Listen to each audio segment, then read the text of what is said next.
Narito na ang pinakaunang balita sa oras na ito. Formal nang binuksan ang Bahay Pag-asa Dasmariñas noong January 9 ng taong kasalukuyan, dakong alas 3 ng hapon sa BPD Pavilion ng De La Salle University, Dasmariñas. Ito ay pinangunahan ng presidente ng DLSUD na si Brother Gus Booker, FSC EDD.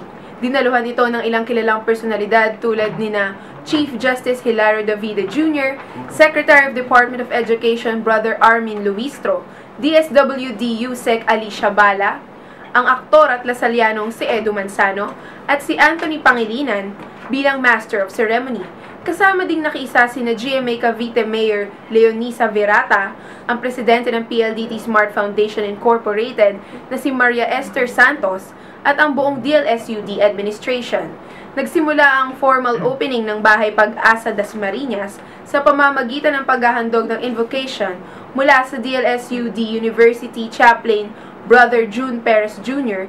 na sinundan naman ng pag-awit ng Lupang Hinirang. Matapos nito ay nagpalabas ng mga audiovisual presentations tungkol sa Bahay Pag-asa Bacolod, groundbreaking and inauguration of BPD at ang mismong Bahay Pag-asa Dasmariñas. Nagbigay din ng kani-kanilang inspirational messages sina DLSUD Planning and Development Office Director Richie Bongcaron, De La Salle Philippines President Brother Ricky Laguda, at ang De La Salle College of St. Benilde's President Brother Vic Franco. Samantala, nagbigay din ng kanilang special number ang DLSUD Choral at nagtapos naman ang programa dakong alas 5 ng hapon. Mula sa tahanan ng mga lasalyanong mamamahayag, ako si Maria Lopez. At ito ang mga balitang nangunguna, mga balitang primera.